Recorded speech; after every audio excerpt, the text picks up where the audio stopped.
Bonjour chers amis, aujourd'hui, nous nous retrouvons pour une nouvelle vidéo avec Roger. Bonjour chers amis, aujourd'hui je vais vous montrer comment je fais des panettone.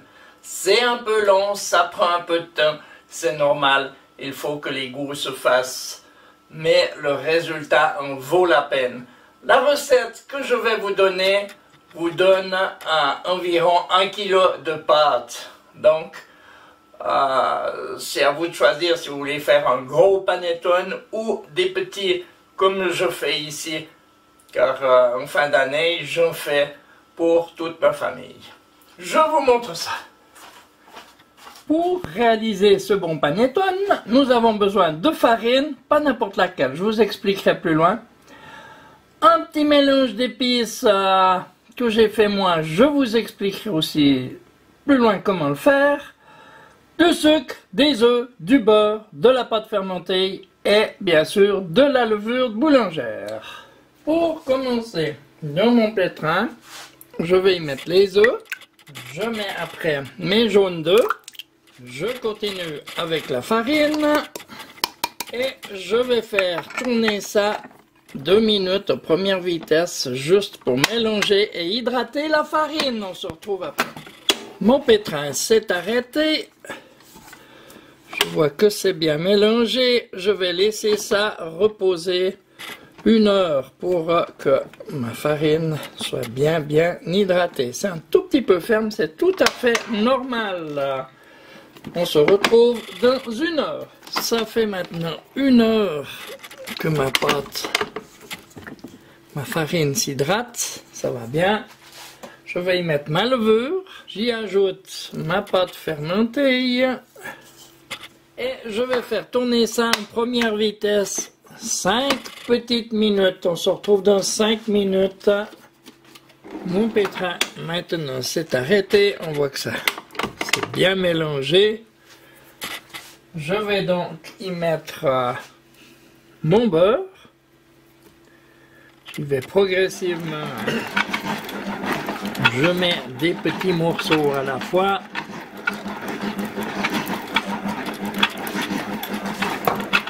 Jusqu'à ce que ce soit bien mélangé. Ça va faire une pâte très tendre. C'est pour ça qu'il nous faut une farine qui soit forte dès le départ. J'attends quelques minutes que ce soit bien mélangé. On sait pas tout à fait encore bien mélangé, mais c'est pas grave. Là, je vais y mettre le sucre. Et après, bien sûr, mon petit mélange. Donc, je vais vous donner tout de suite la recette. Et maintenant, je vais faire tourner ça 5 bonnes minutes en première vitesse. C'est maintenant arrêté. On voit que c'est une pâte qui est très tendre. Hein. Donc maintenant, je vais la faire tourner assez vite jusqu'à ce que ma pâte se décolle de la bassine. C'est-à-dire, ça peut durer entre 6 et 10 minutes selon les farines. Hein. Je vais vous montrer ça. Donc, je démarre. Et je vais toujours plus vite et je surveille ma pâte.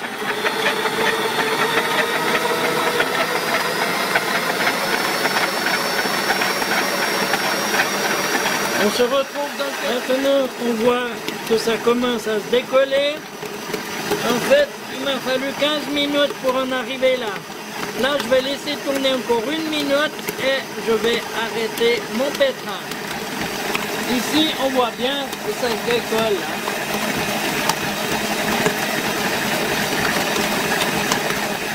Maintenant, je l'ai arrêté. On voit que c'est une pâte qui est très tendre. Hein, ce qui est tout à fait normal. Maintenant, je vais mettre un petit peu de farine là-dessus. Et je vais enlever mon crochet, couvrir tout ça. Et on voit que c'est bien élastique.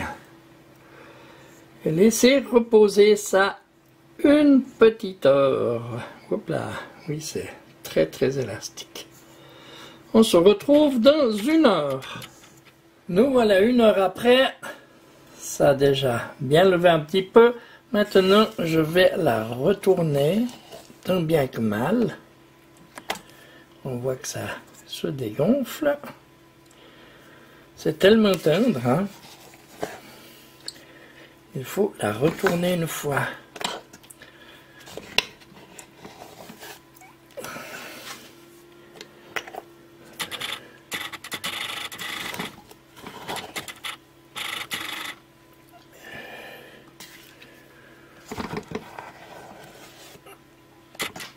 Et voilà qui est fait. Je vais maintenant la saupoudrer encore une fois de farine. Et on va laisser ça reposer encore une bonne heure.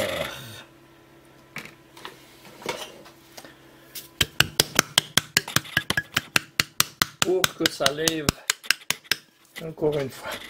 La recette du mélange à mettre dans la pâte.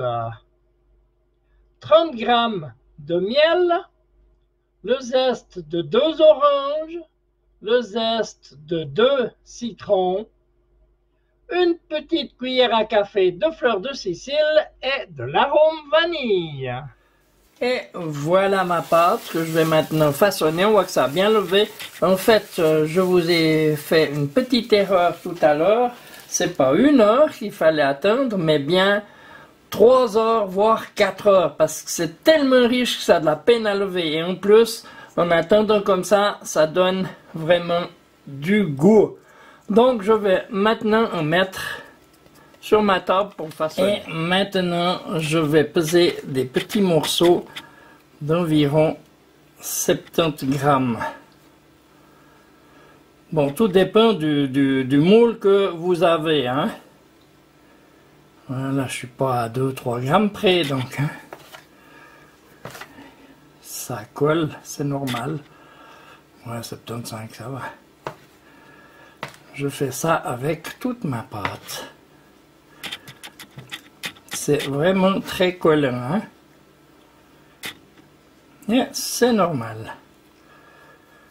Avant de façonner, mais ça c'est une option, hein? Donc là j'ai fait confire des tranches d'orange et de citron pour voir comment je fais. Regardez la vidéo là en haut, je vous donne le lien.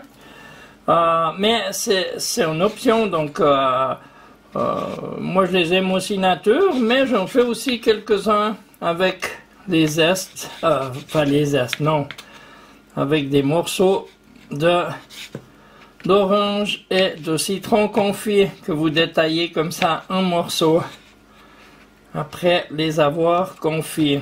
Aussi une option, des raisins secs, des clairs, ça c'est mes préférés, ou des foncés que j'ai fait tremper plus de 24 heures dans l'eau pour qu'ils se gorgent bien d'eau, pour qu'ils soient moelleux et très bons. Une autre option encore, c'est des pépites de chocolat fait exprès pour la cuisson, hein, que vous trouvez ça dans les magasins. Pour les façonner, là je vais utiliser de l'eau, je vais vous montrer ça, parce que c'est tellement tendre, hein.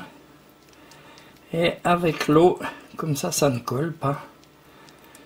Je peux vraiment étendre ma pâte bien comme il faut. Là-dessus, sur celui-là, je vais y mettre quelques pépites de chocolat. Bon, il y en a qui mettent aussi, on peut mettre des amandes, des noisettes, enfin, ce qu'on aime, hein. Et après, on replie par-dessus, comme ça, pour bien que tout le chocolat soit à l'intérieur. Là, on fait ça jusqu'à ce que ça nous fasse une petite boule, comme ça, que l'on met après dans un carton à panettone. Je vous en montre encore un. On mouille bien.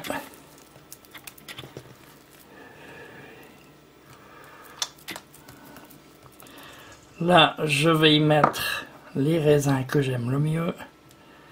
Les raisins clairs. J'en mets assez parce que j'aime ça. Et je replie ma pâte par-dessus. Comme ça. Et je continue jusqu'à l'obtention d'une petite boule que je mets après dans un moule comme l'autre. Je fais comme ça avec bien sûr toutes mes pièces. Hein. Là, celui-là, je vais mettre des raisins bruns. On fait la même chose avec l'orangeade, la citronnade. Ou même, on peut en faire aussi des natures. Hein. Vous mettez ce que vous aimez. Et après, je vais faire ça, bien sûr, avec tous mes morceaux de pâte. Que je mets ensuite dans mon moule. Maintenant que je les ai tous remplis, je les ai mis sur une plaque comme ça, avec un papier au fond, parce que ça risque de déborder un petit peu. Et sans les couvrir, cette fois, je vais les laisser 3, 4, 5 heures. Hein. Il faut que ça arrive juste pas en haut. Hein. Il faut qu'il y ait au moins un demi centimètre de libre ici. Vous comprendrez pourquoi plus tard. Mais étant donné que c'est une pâte qui est très très riche, ça va mettre du temps. Alors laissez le temps pour lever tout ça. On se retrouve dans quelques heures. La recette. 500 g de farine pour pizza. C'est très important, il faut de la farine pour pizza. 6 jaunes d'œufs, 120 g. 4 œufs entiers, 200 g. 200 g de sucre, 160 g de beurre, 50 g de levure boulangère et 200 g de pâte fermentée. Pour la garniture, je vais avoir besoin de sucre en poudre, sucre glace, un petit peu de maïzena, des amandes ou des noisettes moulues, à vous de choisir, un petit peu de miel, du blanc d'œuf et du sucre grêle, comme ça. Dans un bol, je vais mettre le sucre glace avec mon amidon et je vais bien mélanger tout ça. Je vais y ajouter les noisettes que je vais bien mélanger aussi. Ensuite, je vais y ajouter mon blanc d'œuf et je vais bien mélanger encore une fois. Et une fois que c'est bien mélangé, je vais y mettre mon miel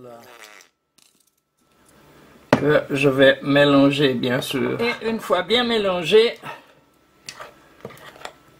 eh bien ma mixture est prête. La recette de la garniture. 50 g d'amandes ou de noisettes râpées, 150 g de sucre glace, 2 blancs d'œufs, 60 g, 30 g de fécule et 20 g de miel. Mes petits panettones maintenant sont prêts. Je vais prendre un petit peu de mixture que je vais mettre sur chacun d'eux. Là, je vous en montre 4. J'étale bien le dessus, hein. J'en ai partout. Je rajoute un petit peu si jamais. Faut qu'il y ait une bonne petite couche là-dessus. Je fais ça avec tous mes panettones. Maintenant qu'ils sont tous couverts, je vais mettre un peu de sucre grêle par-dessus tous. Et pour finir, je vais bien les poudrer de sucre glace. Comme ça, je fais ça avec. Et maintenant, mes panettones sont prêts à mettre au four. Je vais mettre ça dans un four à 160. Pour des petites pièces de 60 à 80 grammes, il faut environ 30 minutes à 175 degrés centigrades. Pour des pièces plus grosses, exemple 1 kg, il faut environ 55 minutes à la même température. Et voilà mes panettones après 25 minutes. Maintenant, je vais les rassembler un petit peu, comme ça. Et je vais encore une fois pardon, les saupoudrer de sucre glace pour leur donner un joli aspect. Et maintenant, il me reste plus qu'à les laisser refroidir. On se retrouve quand ils sont Et froids. maintenant qu'ils sont froids, je vais en couper un pour vous montrer l'intérieur. Et voilà. Celui-ci est avec les raisins. Et je vous assure que c'est très très bon. Je vais vous montrer ça mieux. Voilà. Moi, je vais aller déguster tout ça. Et voilà mes jolis petits panettone. C'est très très bon. Je vous invite à essayer de les faire. C'est un peu long, mais je vous assure que le résultat en vaut la peine. Hein. Là-dessus, je vous souhaite un bon appétit et je vous dis à bientôt pour une prochaine vidéo. Au revoir. N'oubliez pas, un petit pouce bleu, abonnez-vous, partagez mes vidéos et merci de laisser un commentaire.